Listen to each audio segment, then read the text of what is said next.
présidente de l'association des Amis du Petit Anjou depuis décembre 2021. C'est relativement récent. Moi, je suis à l'association uniquement depuis 4 ans. Voilà. On est ici sur le site historique de la gare de la Roche à Saint-Jean-Minière, donc une véritable gare historique du Petit Anjou, restaurée par l'association. L'association s'est installée ici, elle a acheté en 2014 et s'est installée en 2016. Mon rôle dans l'association, en tant que présidente, j'ai un point de vue général de tout ce qui se passe ici. Je fais beaucoup d'administratif, voilà, tout ce qui est recherche de subventions et surtout tout ce qui est communication, relations extérieures. Voilà. Ensuite, dans l'association, donc, on a 2 vice-présidents. Donc Hervé, qui n'est pas là aujourd'hui, lui, il a toute la partie technique, donc tout ce qui touche aux installations sur le site. Tout ce qui est les voies, la mécanique, bon moi c'est pas mon domaine, donc lui il gère toute la partie installation technique du site. Ensuite on a un deuxième vice-président, Jacques. Alors lui il m'aide de tout ce qui est réglementation, demande de subvention, dossier, voilà, et on travaille ça avec le trésorier. Voilà. Et ensuite l'organisation, on a mis en place des commissions. Donc il y a une commission communication, il y a une commission voix, il y a une commission musée, il y a une commission aménagement. Là, on a mis en place une commission qui va pas rester, mais pour tout ce qui est recherche historique de l'aménagement du bâtiment voyageur, par exemple, ils ont travaillé dans les archives, ils sont allés voir d'autres gares qui sont encore debout.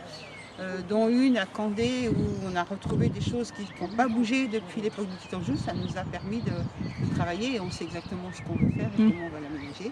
On travaille comme ça avec différentes commissions. Moi j'ai un œil un peu sur tout ce qui se passe, sur l'association, des ateliers jeunes, etc. Donc voilà mon rôle ici à moi.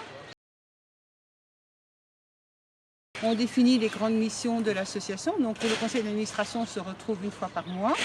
Et là, suivant les décisions des différentes commissions, elles proposent et on décide en commission et on donne les grandes lignes de ce qu'on veut. Voilà. Je sais que là, on termine une voie de quai, là, juste derrière. Et on va essayer de produire un plan définitif de ce qu'on veut de la gare, de l'aménagement définitif de la gare. Tout le monde a ses idées, on va les mettre ensemble en commun et on va définir un plan vraiment définitif de ce qu'on veut à l'avenir. Moi j'ai mon idée, mais je ne suis pas toute seule à décider, donc on va travailler ça tous ensemble. Alors, l'histoire de l'association. L'association a fêté cette année ses 40 ans, donc elle a été créée en 1983.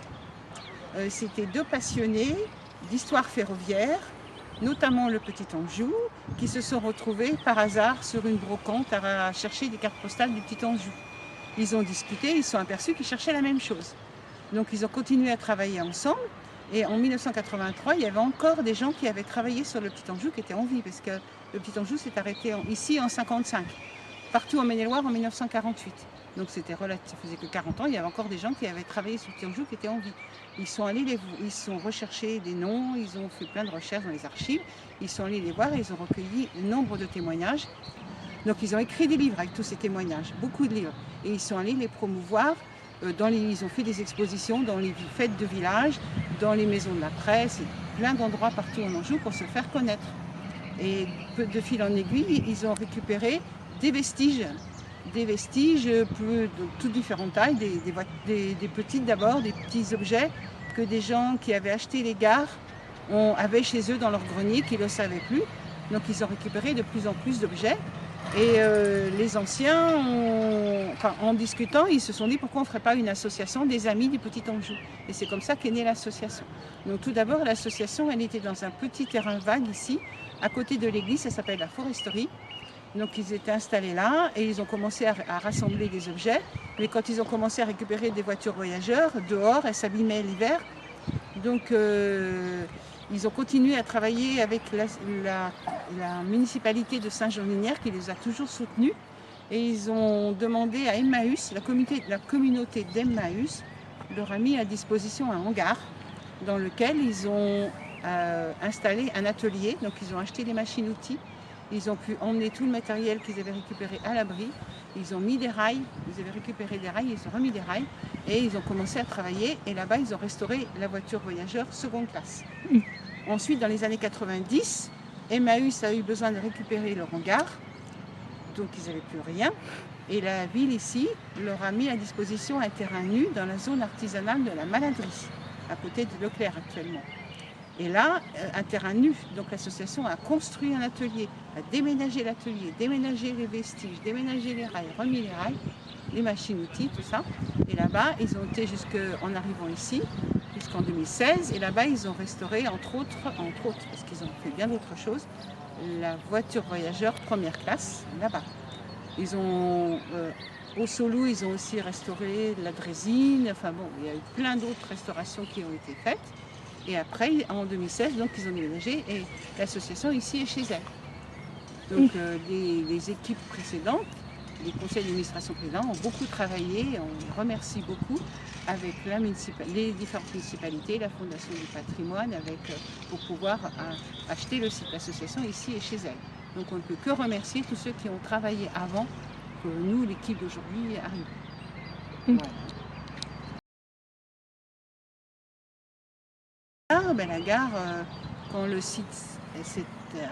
l'exploitation ferroviaire s'est arrêtée, tout a été vendu. C'était un chemin de fer départemental. Le département a tout vendu et ici, c'est devenu une ferme. La chance qu'on a, c'est que par rapport à la plupart des gares en Anjou, dans beaucoup d'endroits, c'est seulement le bâtiment où on prenait son billet qui a été vendu. Et les 3/4 des gares sont encore debout et en très bon état. C'est des privés qui ont acheté, qui en ont fait leur maison d'habitation.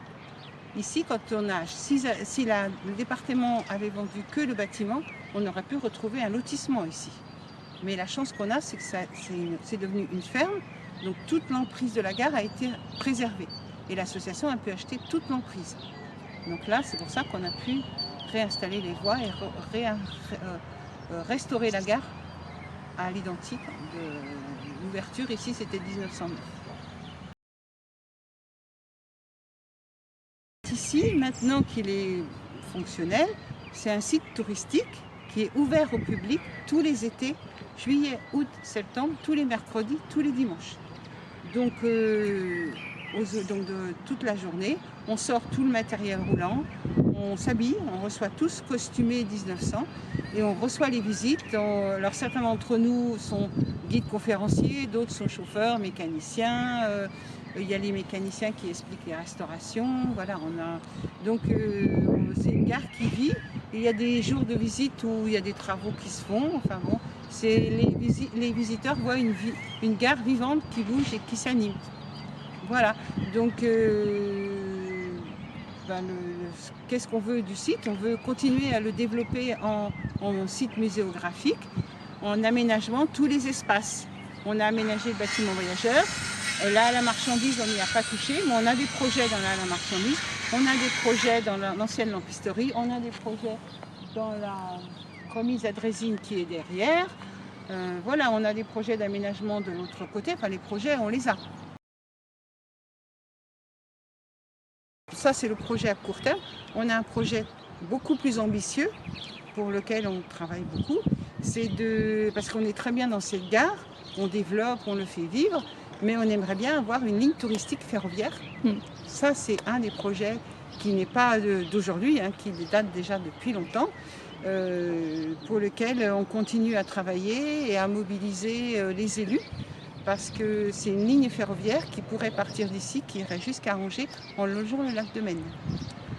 Donc c'est de très gros investissements pour lesquels l'association n'est pas en mesure de le faire toute seule. Donc elle a besoin des collectivités, elle a besoin du département, d'Angers, d'Angers Métropole. Donc c'est des contacts qu'on prend, des sensibilisations. On présente ça comme un projet, une offre touristique nouvelle en Anjou qui n'existe pas encore. Donc ça, c'est notre projet à long terme. Je voulais parler du site ici, parce on intéresse les anciens, c'est sûr qu'ils s'intéressent sur l'histoire, mais on va intéresser la jeune génération aussi sur leur histoire. Les jeunes ne savent pas qu'il y avait un train à vapeur qui sillonnait en Anjou, et on voudrait raconter l'histoire avec des techniques d'aujourd'hui. Par exemple, mettre dans des endroits des bornes tactiles qui racontent une histoire, qui racontent l'exposition des lanternes, les différents locaux, des choses comme ça.